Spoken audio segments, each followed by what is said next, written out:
got some news. Yep, some casting information has come out about James Gunn's upcoming Superman Legacy film.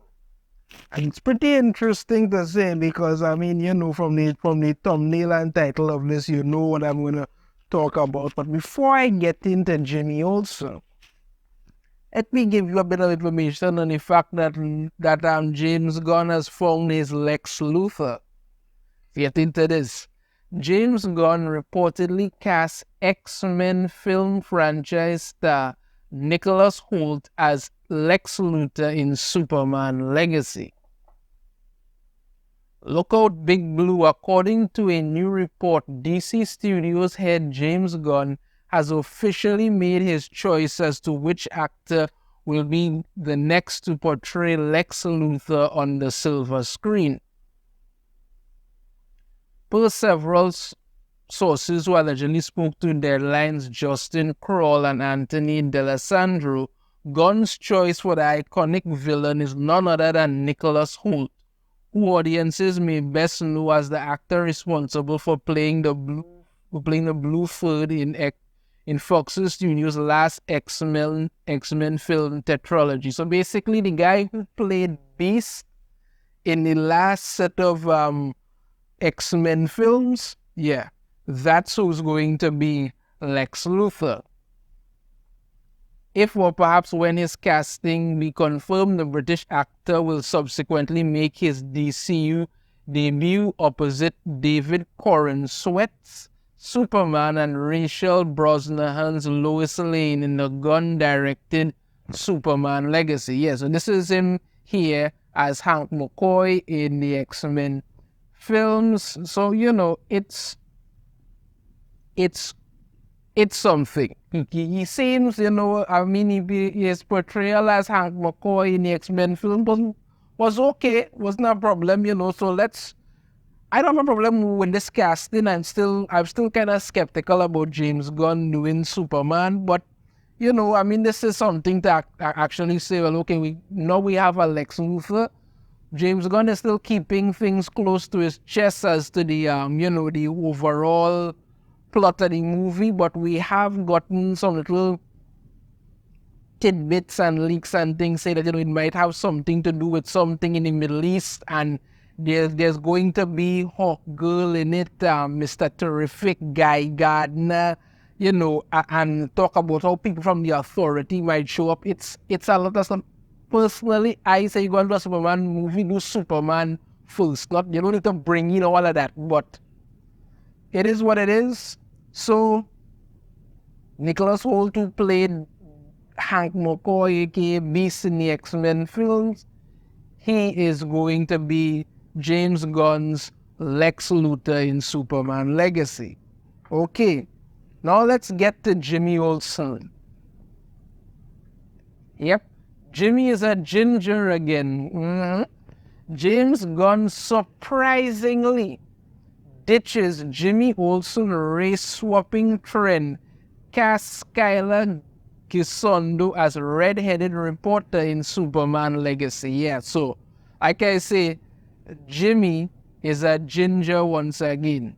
So, they haven't race-swapped Jimmy Olsen. That doesn't mean they might not race-swap Perry White or somebody else, because, it's a thing now. But Jimmy Olsen was the one who they were always race-swapping, so this is very surprising. Credit where credit is due. Yeah, and you got to give credit for that. James Gunn didn't go down the road of the race swap. He decided to leave. Jimmy Olsen has always been a white character with red hair. He decided to go that route. Okay. So I give credit where credit is due also. In breaking from Hollywood's recent trend of race swapping the intrepid photojournalist for all of his adapted appearances, DC Studios head James Gunn has officially selected actor Skylar Gisondo as his choice for the role of Jimmy Olsen in his new DCU. We gonna see. Known for such roles as Eric Bemis in Santa Clarita Diet and the rebellious Gideon Gemstone in The Righteous Gemstones, Gisondo will make his first appearance as the bow-tied redhead in Gunn's upcoming Superman Legacy, wherein he'll star opposite David Corenswet's Superman, Rachel Brosnahan's Lois Lane, and Nicholas Hoult's Lex Luthor. Alright. Thanks to his role as one of the Daily Planet's most trusted talents, it's likely Olsen's job will also lead him to come into direct contact with the film's other confirmed metahumans, including Isabella Marquette's Hawkgirl, Eni Gathali's Mr. Terrific, Nathan Fillion's Guy Gardner, Anthony Carrigan's Metamorpho, and Maria Gabriela de Faria's incarnation of the Engineer.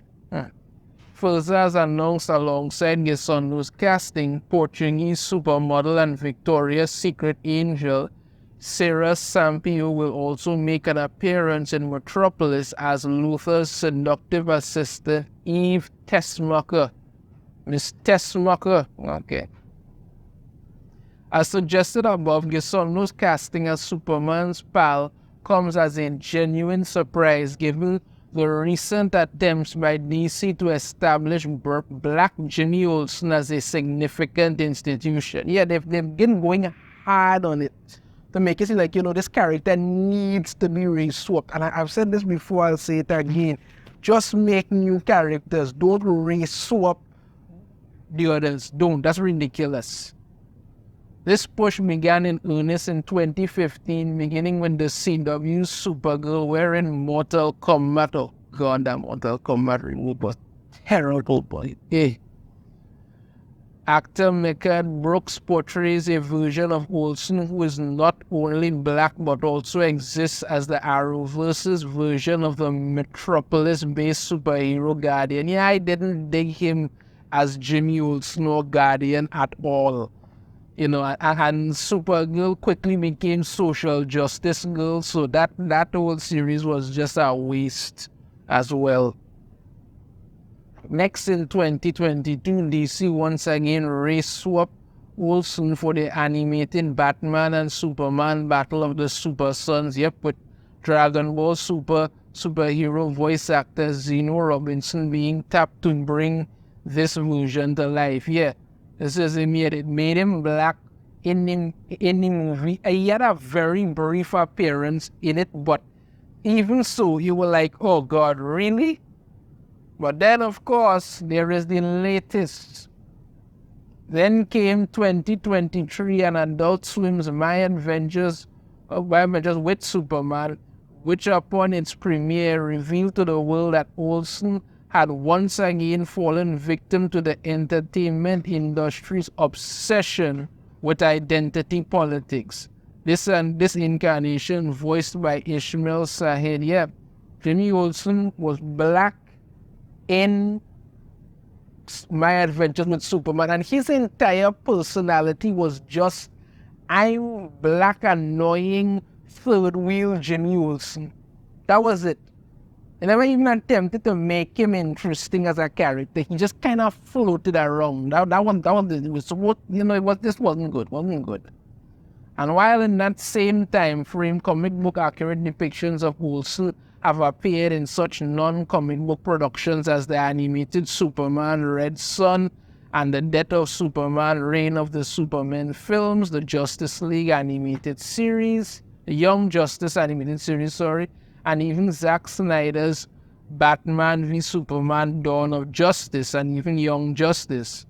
His roles therein are either extremely limited, or in the case of the Snyderverse's version, ending his outright death. They killed him early on, but apparently they think he make him some kind of CIA agent and he got shot to death 5 minutes in or something like that.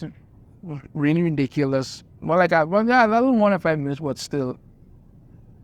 Combined with the heavy marketing push DC gave to the above trio of re-swapped Olsens, it's not hard to see that the classic red-headed version of the classic character was slowly but surely being nudged towards the recesses of history.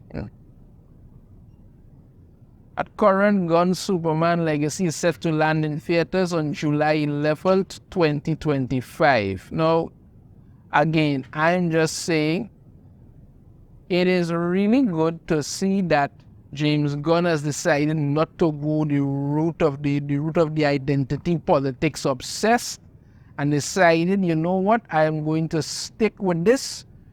Jimmy Olsen is once again going to be a ginger. He's going to be a red hair. He's going to be white. That's what the character is. Okay, we're doing that. He's also picked his Lex Luthor. Let's take a look and see how that does. But we're getting red-headed Jimmy as well. But again, like I say, I'm skeptical in regards to James Gunn's doing a Superman film. If it turns out to be really good, I will be very, very, very happy. But one thing I can say that, this of bringing back the classic Jimmy Olsen look is a step in the right direction. Let me know your thoughts on this in the comments. If you have a different opinion, I'd love to hear it. If you like the video, try to hit that thumbs up. Subscribe if you haven't already. Ring the notification bell. You'll be notified every time I put out a new video. And I shall see you all next time. Take care.